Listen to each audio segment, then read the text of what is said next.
You cut me deep. You cut me deep, so deep. You made me strong. You made me strong, so strong. You made me feel the confidence at play. We had a good thing going. Never a time I cried. The light you cut so deep in me will stay till the day I die.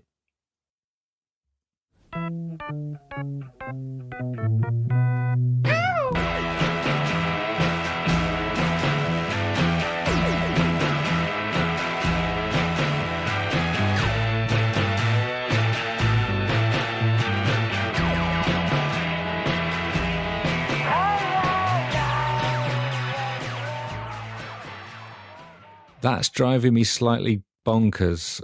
Hello. What were those lyrics from? Well, it must ring a bell, right? It really Slightly. does. And is it like someone is singing it like, you cut me deep? Yes, that's that kind it. of thing. Like a Tesco's own brand Brian Ferry. That was a very good impression of the Jasmine Minx. Jasmine Minx. Yeah. Wow. You cut me deep. Thank you very much for joining us on another edition of the This Are Johnny Domino podcast, a light-hearted and musical podcast where myself, Steve Woodward, and my brother Giles Woodward talk about songs that we wrote and recorded many years ago. Many. And other bits of music that people send to us for us to talk about. That's it. So yeah, Jasmine Minx. That came to mind because I've been listening almost exclusively to Doing It for the Kids, a Creation Records compilation from August 88. Wow. That's £1.99 well spent, isn't it? I think it was a bargain, to be honest. It was an album for the price of a single, as it says on the front cover. It's got some good tracks on it. It's a bit of a musical roller coaster, but I do like the Jasmine Minx. It's very nice. It's a sort of a nice, sensitive pop song.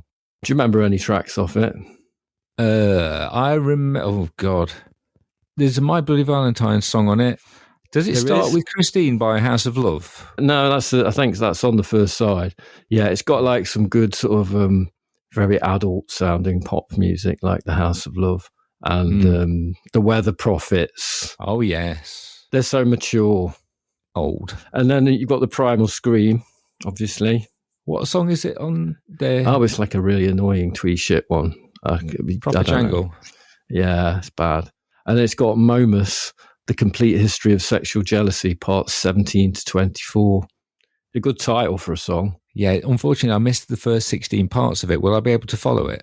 I always wondered where parts 1 to 8 and parts 9 to 16 were, Steve, to be honest. Yeah. But he's got an album called Tender Pervert, which I've got to listen to. That's horrific. Yeah. That's a horrible album title. Cool. How have you been anyway? I'm all right. I'm good. What have you been up to? What have I been up to? I haven't been doing a huge amount. We've just had half term as we record this, and we're just kind of getting back into the swing of things. Next week, excitingly, I'm going to a gig. Oh, that's exciting. It is exciting. Please tell us. I'm going to see Richard Dawson in Nottingham. Oh, cool. By the time this episode comes out, I will have been to see Richard Dawson, and he was either great or rubbish. Well, you can tell us about it next episode. Schrodinger's gig. Yeah, where's he playing? He's playing at the Metronome in Nottingham, which I've never been to. Oh, it's all right. It's where Dad used to work. Yeah. That's the old post office building in Nottingham. It used to be where our dad used to work.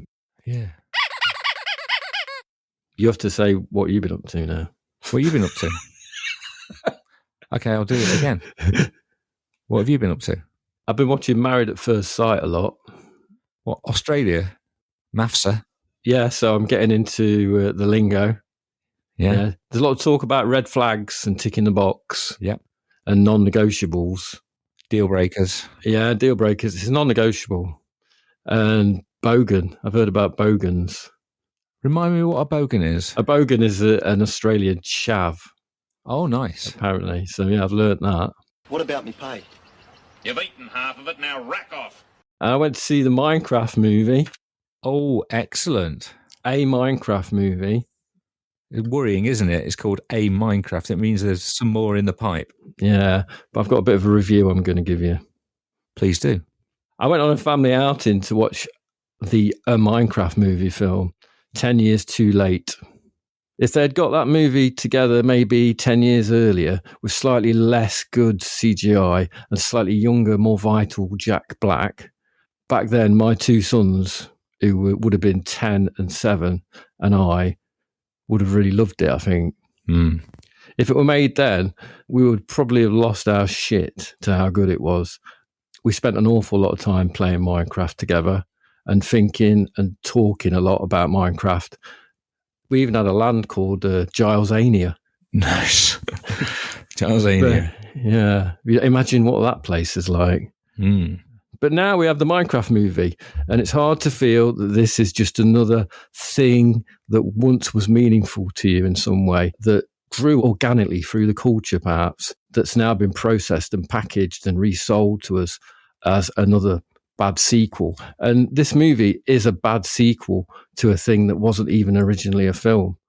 Even Jack Black being his Jack Blackest can't save it. The script and story are so lame. They should have been written by a really, really good shit AI, and not, as it actually was, by a room full of people who think that they're clever and found themselves funny. I found the way it looked to be pornographically bad. There were ugly HD renderings of what was and is an iconically beautiful pixelated wonderland. It had music too, a couple of low-grade Jack Black improvisations and a shitty rework of the end of School of Rock. And the best action scene in the film featured the soundtrack of Private Idaho by the B-52s, which was a high point, to be honest. Yeah. On the whole, it was a nice evening, and it felt good to see a film with them, and it brought a sense of resolution in a way. You know, your kids growing up is a period of loss and mourning in some ways, and you miss the feeling of someone who holds you at the centre of their being. And as they grow up and get their own lives and separate from you, and you miss that sense of being someone's dad in that way. But now you're a different kind of dad, and they're basically an adult and your children. And they are the coolest and most interesting people you know. And you can go and watch shit movies and eat chicken shop chicken and chips with them. So it's not all that bad. And that was my experience. It doesn't sound great. Apparently, it is massively, massively successful. Yeah, the soundtrack was by Mark Mothersbaugh as well. He does all kinds of shit. He does all kinds of shit. Which is weird when you think about Devo and where they came from. Yeah. And now he is Captain Soundtrack. That is him. He's doing some good stuff and doing some bad stuff. And there you go. This is where we are. He did a lot of good stuff that we do like. He did. But the soundtrack is pretty poor, to be honest. Yeah. As is the rest of the movie. So go and see it, though. You know, if you haven't seen it, I'm interested in knowing what other people think of it, to be honest. But yeah, I didn't love it, but I had a really nice evening. Hi, I'm Giles and Stephen's mum, and I don't listen to their podcasts. I think they're very silly boys. As we say, we tend to listen to our own music on this podcast in a kind of self-congratulatory way, but we also listen to music that people have sent to us. And we've started getting unsolicited music coming to us. That's nice. Which I think is quite exciting. You know, some people might say it's because we're on some kind of list of music websites that ask in their transcripts for people to send their music. Stop it. I don't care. Stop with that cynicism. I don't care. I'm loving it. It's all great. And we received an email a couple of weeks ago from a man called George Ajjan. Or is it Ajjan? After a little bit of waffle, he talks about, he listened to one of the podcasts and makes some references to it, which is always very nice. He says, given your appreciation for reimagined sounds, and that is in reference to your mate Simon's song, which was a cover version of 24-Hour Party People by the Happy Mondays played that. Over different music, which we played last episode. Good song. He's got a project which is called To Be Arranged. He describes it as a love letter to musical fusion, melding strikingly diverse genres like Taylor Swift pop and King Crimson prog rock. Yeah. Effectively, he's doing mashups, but with live instruments. Yes, he is. Yeah. And he's done like a whole album, hasn't he? He's done a lot, and he's got a lot in the pipeline. Well, I'll tell you about him from the email later, right? But interesting, lots to say about George. But yeah, this track that we're going to play is called Baba's Bazaar, and it's a mashup. Let's not give the ingredients away. Oh, it's a mashup. It's called Baba's Bazaar. I mean, you can probably figure it out from the title. Yeah, okay, you're right. Let's go. The two main ingredients, but yeah, let's go.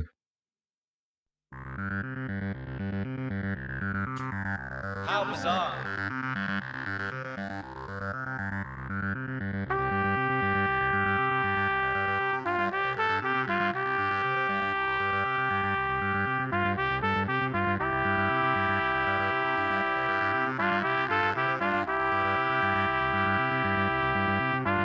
Every time I look around, every time I look around, Every time I look around, every time I look around, it's in my face.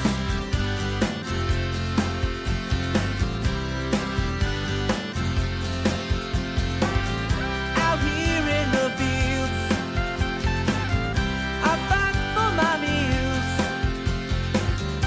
I get my back into my living. I don't need to fight to prove I'm right. I don't need to be forgiven. Yeah, yeah, yeah, yeah, yeah. Ooh, baby, it's making me crazy, it's making me crazy. Every time I look around, every time I look around, it's in my Teenage wasteland, only teenage wasteland. Teenage wasteland, oh yeah. Teenage wasteland. look around, it's in They're my all face. wasted. Don't cry. Don't raise your eye. It's only teenage wasteland. Sally, take my hand. We'll travel south cross land.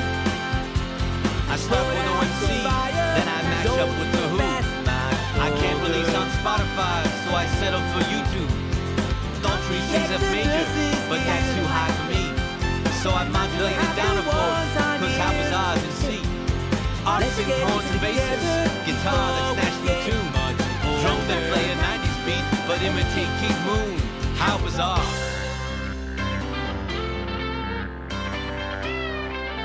How bizarre. Teenage wasteland. Only teenage wasteland. Teenage It's called interpolation wasteland, when I oh yeah. change the song's intent Teenage and take the risk of wasteland. prison time without original consent. Teenage The industry is wasteland, broken oh by its yeah. arbitrary Only rules. teenage Artists wasteland. cannot feed themselves from streaming revenues. They're How all bizarre. wasted. How bizarre. How bizarre. Ooh, baby, it's making me crazy, it's making me crazy. Every time I look around, every time I look around, Every time I look around. every time I look around, it's in my face. Hey, kind of remind people we're listening to the This Our Johnny Domino podcast. I think that's probably one of the most well-recorded things that we've ever played. Oh, yeah. That is heroically odd. It's proper, isn't it? Yeah, he's got some proper musicians on there Yes, yeah. playing some proper instruments. Yes, I'll tell you what I love. What did you I love? love the fact that he describes his process halfway through and says it's called interpolation. Yes, I know. There's a rap. It's all interpolation. When I change the song's intent, I take the risk of prison time without original consent. The industry is broken by its arbitrary rules. Artists cannot feed themselves from streaming revenues. God, I like what he's saying. And he can't put it on Spotify, so he's sticking it on YouTube. Yeah, it's good. He explains this process exactly. By way of background, Yes, please. apparently over breakfast one day, his cousin's wife was walking through the kitchen singing "Every Time I Look Around, Every Time I Look Around," to which he sang back "Teenage Wasteland," and he discovered that the two songs fit together and Wow. with the same chords and a close tempo. So there you go. That's a real sliding doors moment, isn't it? I don't know whether it was his first one, but he's got a whole album full of mashups. Yeah. I would encourage people who listen to this podcast who perhaps can appreciate the more progressive end of things Hi there. to explore. We'll put the link in the show notes, definitely. Yeah. But yeah, I really enjoyed it, and I think we're going to hear some more from George in the future, because on his email he says to me, he gives me lots of info. I mean, he's a guy that's obviously had a bit of a career. Oh, yeah. I mean, if you Google the guy, he's done some shit, shall we say, outside of music. Basically, the process of making this was he kind of took a self-funded internship and paid for a bunch of professional players to work with him in a recording studio. And this is an experiment, really, which he's kind of getting used to the process. And then he's starting to record his own stuff. And he's releasing his first official album over the course of 2025. So we'll listen out for that. And then he's got, in 2026, he's got another mashups concept based on Vivaldi's Four Seasons. And then 2027, he's got another album, a concept piece based upon coming to terms with mortality. And then he's got another full album sketched out after that. Holy crap. So he's got a lot of stuff coming down the pipeline. We'll listen out for it. We'll keep in touch with George, hopefully. Wow, that is some planning going on there. That's some serious planning. We need to get our arse in gear, Steve. It'd be quite good, wouldn't it, to have that much? That's insane. The guy's got some gumption. He's got 4 or 5 albums planned. Yeah. Bonkers. So, there you go, man. Hats off to George. Yeah. That's the way to do it. I'm just popping on to say that George's project is called The Agency, which is spelt AJJANCY.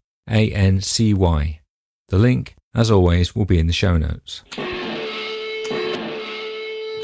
So, obviously, we're not that good at planning here at this Our Johnny Domino, but we are constantly evolving, and we are, we're trying to sort of keep this podcast moving, I suppose, in our own way, in our own jazz improvisation way.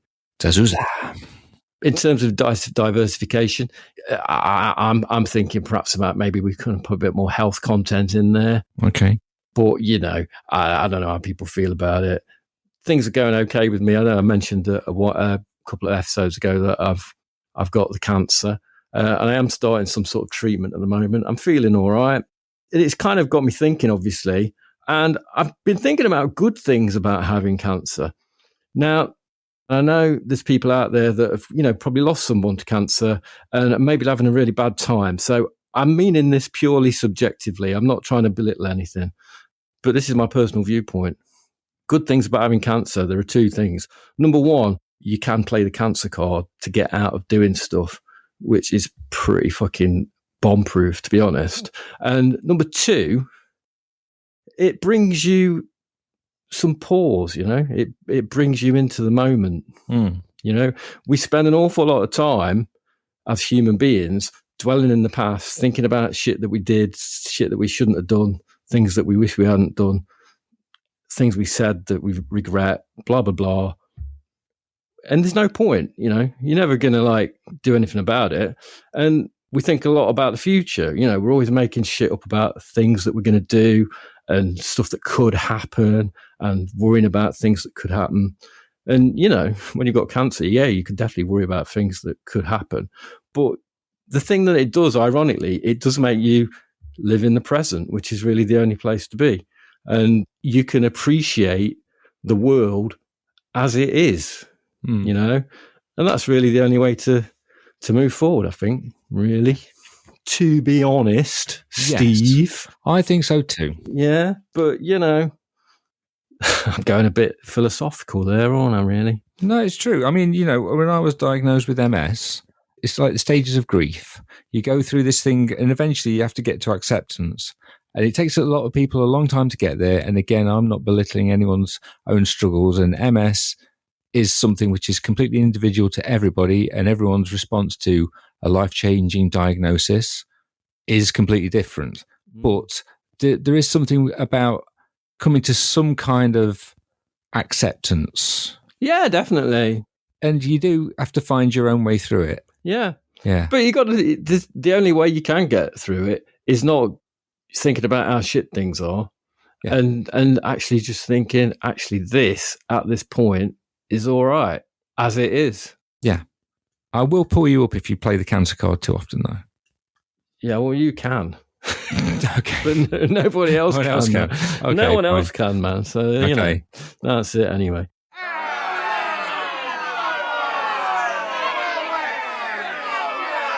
We talked about product placement a few episodes ago, weren't we? We were Yes, talking we did. about how that could be an idea, an engagement opportunity, if you will.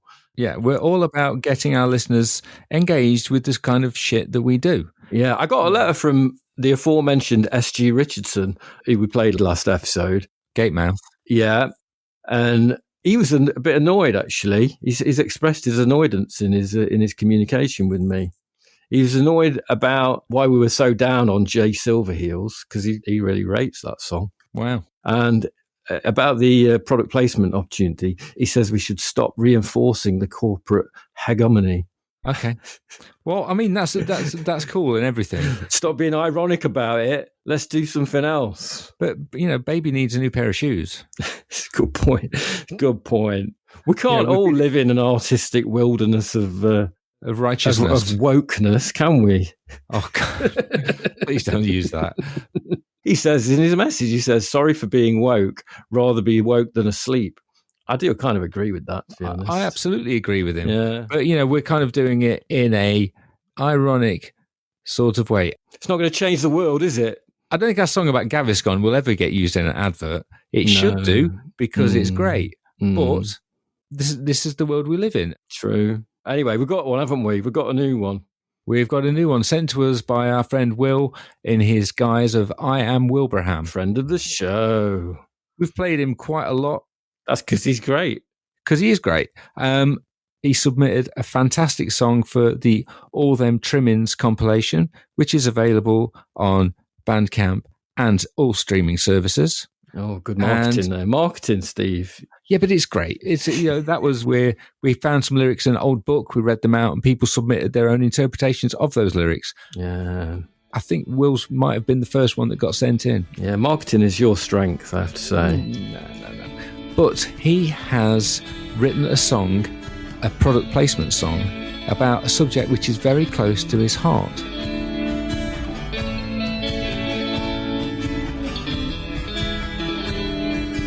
What do you think links Africa with Lynx? Africa walks on the wild side, sure make me sweat.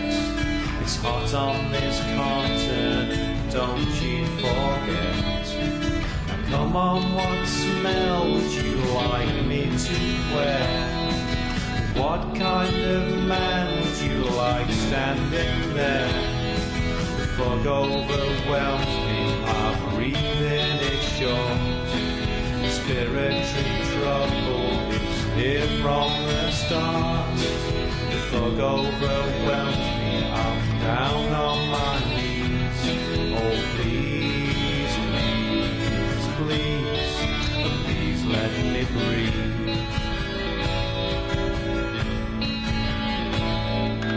What do you think links Alaska with Lynx?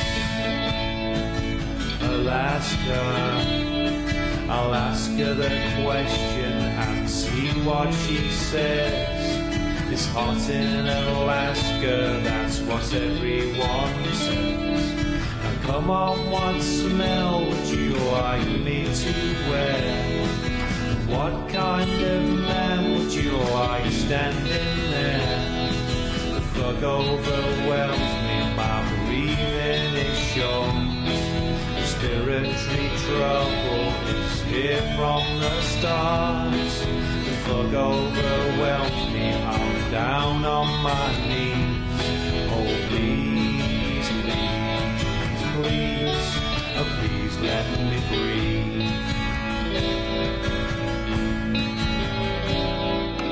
What do you think links me and my son? Mutual love of the links in this song.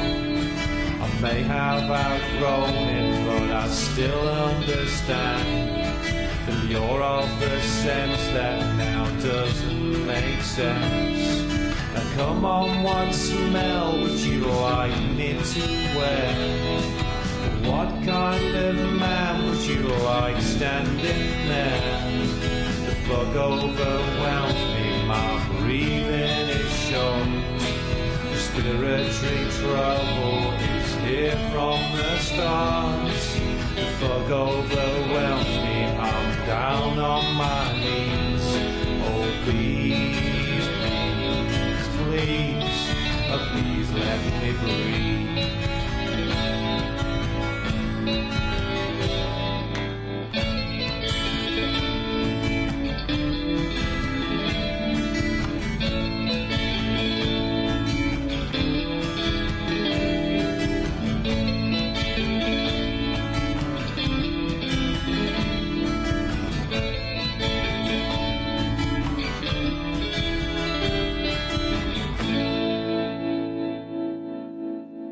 And that is the sound of I Am Wilbraham with his song The Lynx Effect. Yeah, it's good. So it's about his mutual love of Lynx with his he shares with his son.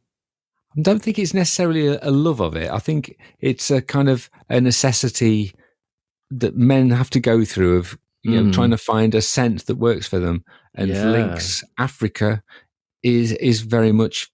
It's part of the process, isn't it?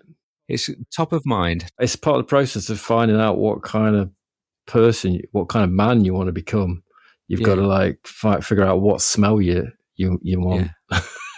I mean, that's what he's saying there. Yeah, but I think it's interesting because the previous recordings we've played of Will in his I Am Wilbraham guys have been quite serious, and that is showing a hitherto unknown half man off biscuit element. Yeah, I get that musically. Yeah, maybe a bit. I don't know though. I mean, he's always strong on the words, and it's got some nice wordplay in it.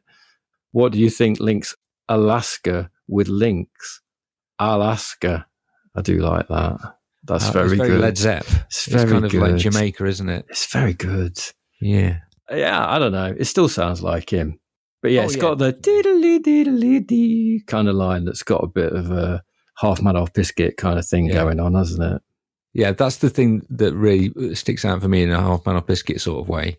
But he records his guitars in a very beautiful way. He does. And he's singing about real stuff that's happening to him. That's what I like about it. It's like he's living this. Yeah, and I'm looking at the words now. I don't think he's entirely complimentary. The chorus goes, "The fog overwhelms me, my breathing is short. Respiratory trouble is here from the start." Yeah, well, it does take over as when someone's wearing too much. It can be very oppressive, can't it? Yeah. And you know what? That actually reminds me of something because you're talking about choosing scents, and I think we'll get back on track in a second. But when I was growing up, it wasn't about Lynx. It was about insignia. Yes. Really go to town. Here and there with different smells. No one I was around. But now there's you insignia, and it's all over now. Insignia's got everything: shampoos and shower gel, deodorant and aftershave, one all over smell. Insignia, the new all-over body program. And new insignia, and it's all over now. Oh, Insignia. That was a tune. It was a tune. That was the only advert of theirs that I really remembered. But there were at least 3 others. Now, one of them, it was like he was on a production line with a sexy female robot like a mucky Wallace and Gromit machine type thing, and it was undress him and spray him all over, and then sort of blow him kisses. Oh God, Don't remember that at all. And then there was a later version of, their interpretation of the Stones as "It's All Over Now." Oh, they did it again. And the other version, the vocal it's like the Jim Jones review. Oh wow. It goes, "Create a buzz, not a hum." Oh, can we not hear that one as well?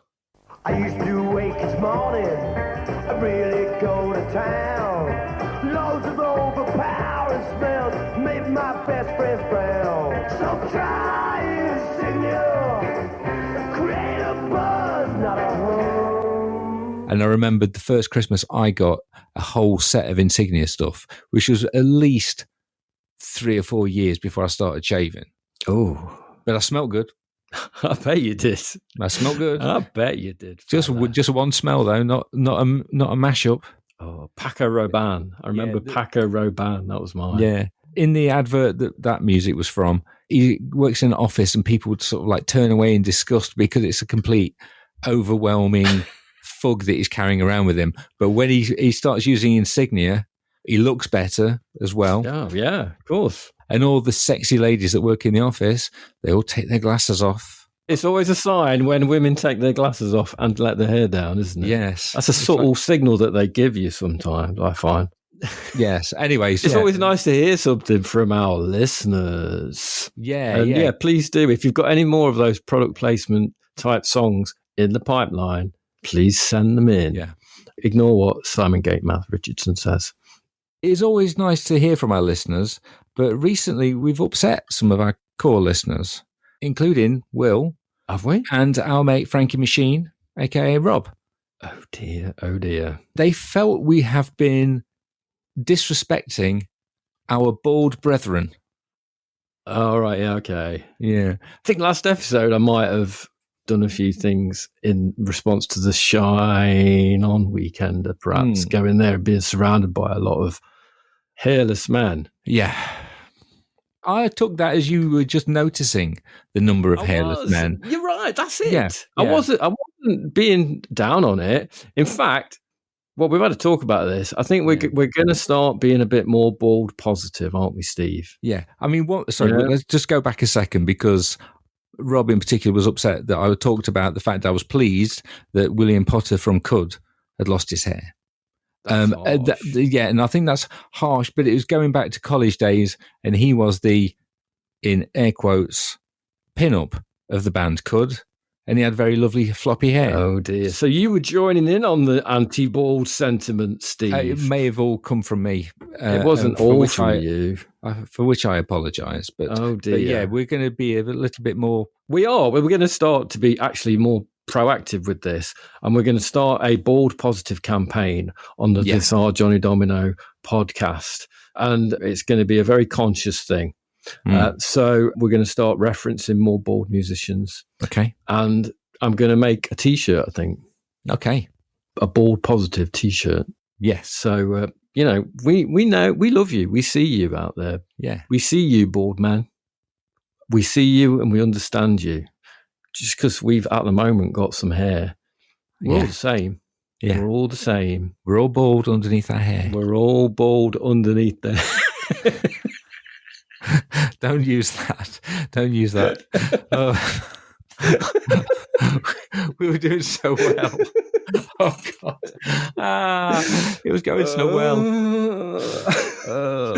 Right. Yes. Oh. Actually, I've got a bone to pick with you anyway, bro. Yes. Because also last episode, you bloody control freak that you are, you basically edited out. Well, you didn't edit it out, did you? You highlighted it. You highlighted the fact that I misspelt chat GPT. Is it? I can't even remember what it is, man. Yes. Yeah. Anyway, chat GPT. Not thinking that maybe, just maybe, I did it intentionally to confuse and offend the AIs that are coming, that are going to be all powerful. Yeah, maybe I did it on purpose. And I feel that your editing is going too far. And I'm going to explain why I think your editing's going too far and it's bad for the podcast. I've got 5 key points to my argument herewith.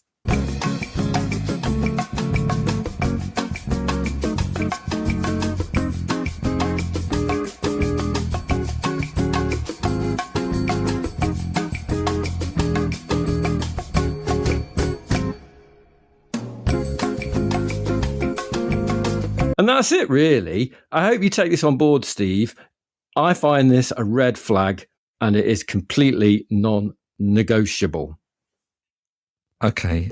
In my defense, I was just protecting you from snarky listeners who may have noticed the fact that you misspelt ChatGPT. Sure.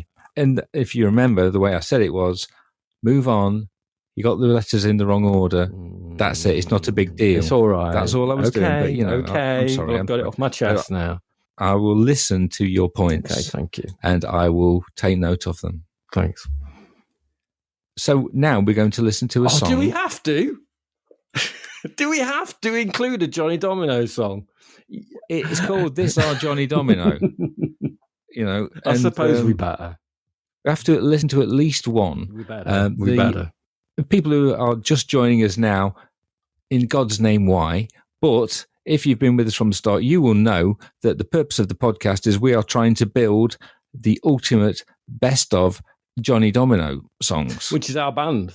That was our band back in the day. And we did a lot of recording at home, released a few albums, and we are trying to create a best of this Our Johnny Domino compilation. We've got 2 volumes out currently on streaming sites, links in the show notes, and we are groping our way towards the 3rd volume of the best of Johnny Domino. We are. And this is a song called The Retreat. We recorded it in 1997.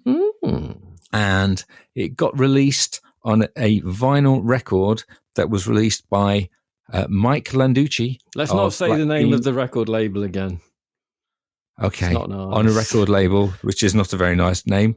But, you know, he pressed us up a mini album of our songs, and this is one of them.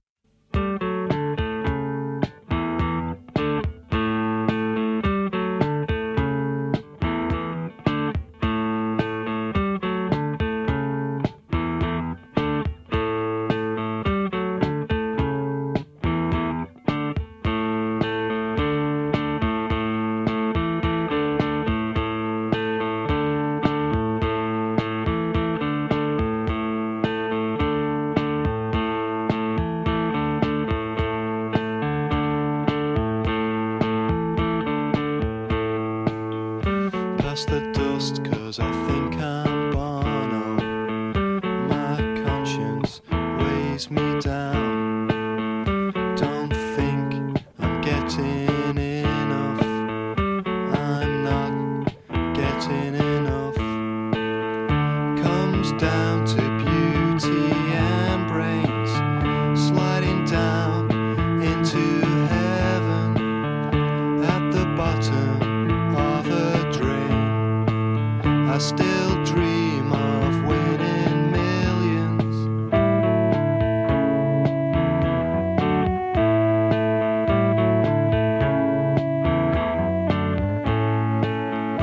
Met her in the city, shook me to my teeth. Got scratched so badly. Will I ever feel the same? Don't remember her name. Just remember bad disco. Comes down to brains and beauty. So happy to be sitting pretty. Got the brats swinging from their chains. Cashing in on self-pity. Comes down to beauty and brains, sliding down into heaven at the bottom of a drain. I still dream of winning millions. A hero never wants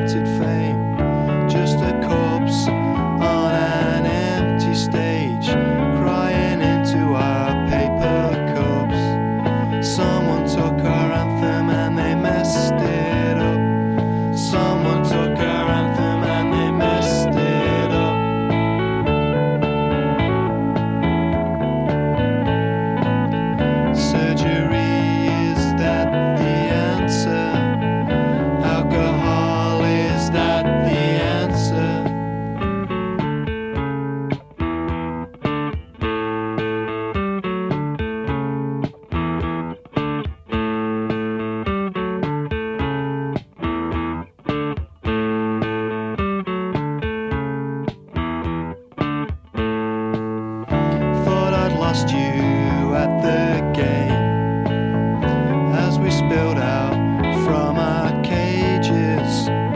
Got the feeling I'd seen too much. Someone took our anthem and they messed it up. Someone took our anthem and they messed it up.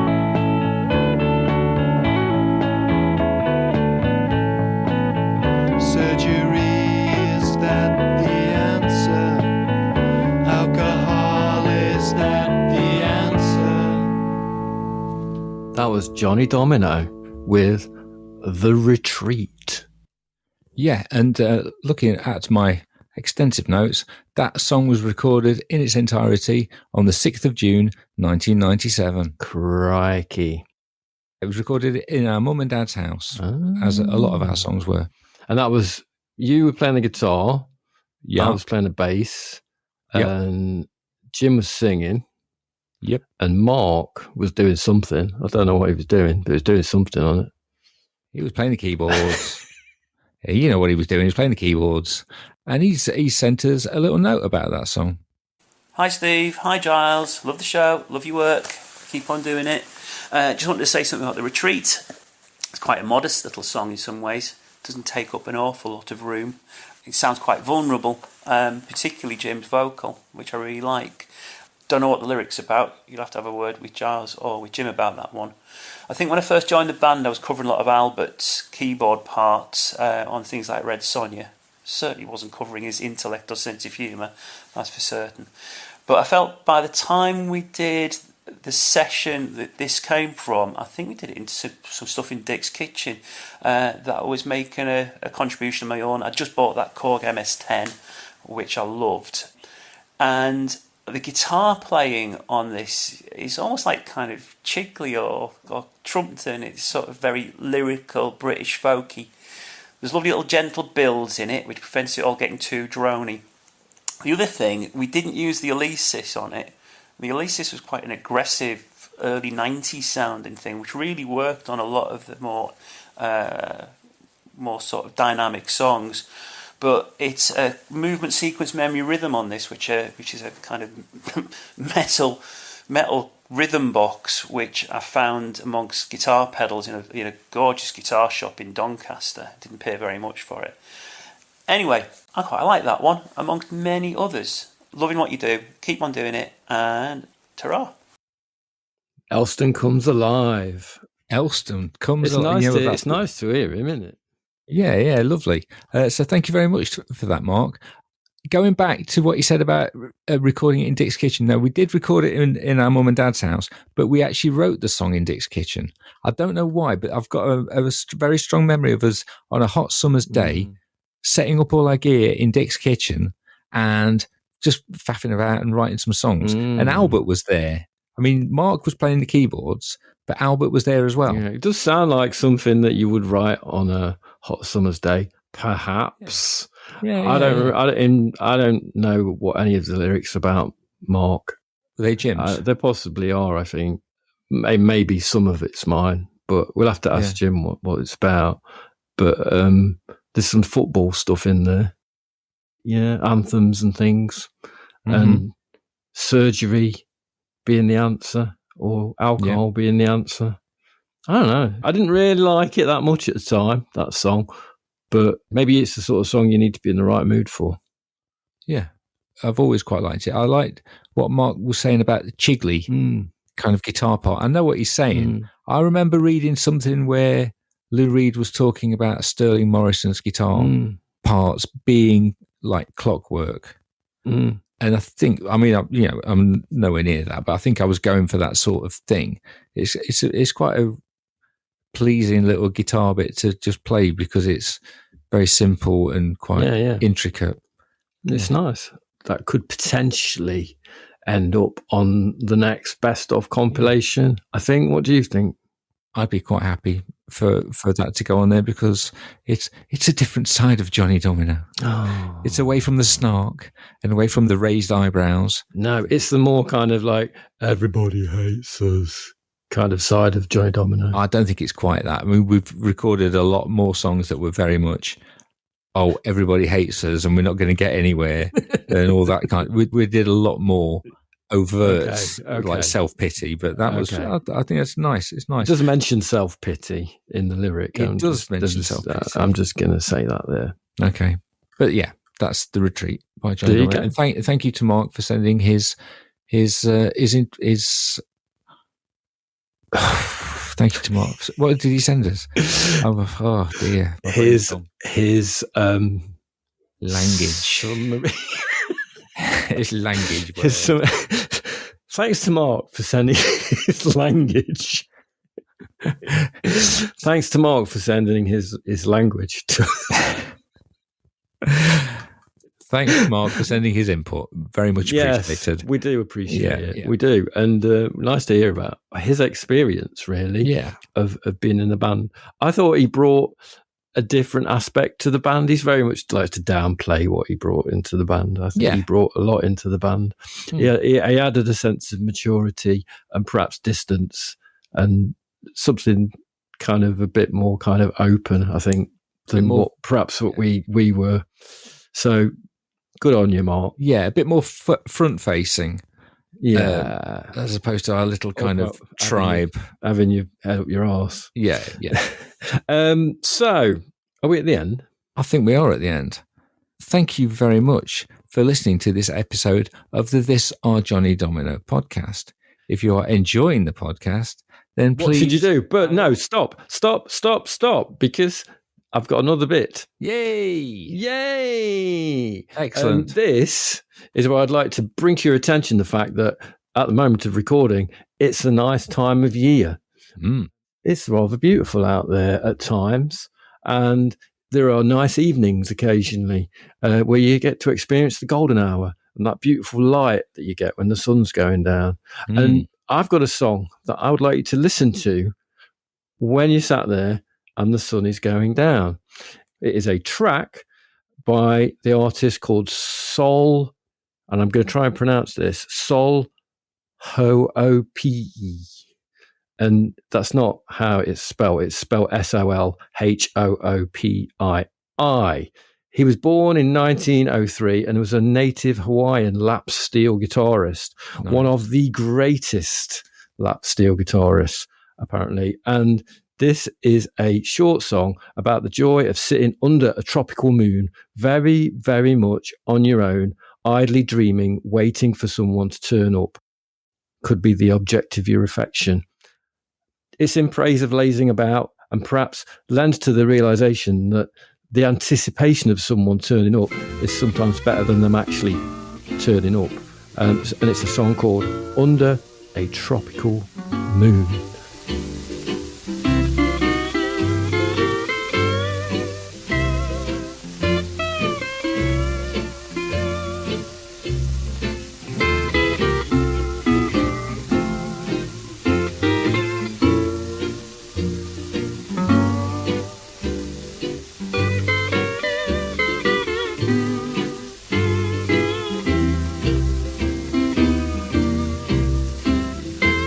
Yeah, listen to that as the sun is going down. Excellent. Yes, I will do. Just before we sign off, just a reminder, we talk about, we need to get a new phrase for engagement opportunity because I'm hating hearing it all the time. Engagement opportunity. That doesn't mean anything. It's not a translation or anything. Anyway, okay, I'll come up with another one. I'll work on it, and the Bold Positive campaign as well. I've got those things to work on. Okay, right, go. Well, we have opportunities for you to get involved with the podcast. We have the long-standing The Eternal Halls of the 4-Track Gods, where if you've got early recordings that were either recorded on a 4-track or in a studio or anywhere, anything that you did in your early days or that you're doing currently, please send it to us. We will talk about it. Especially if it's like poorly recorded, but even if it's really well recorded, like George's stuff. Yeah.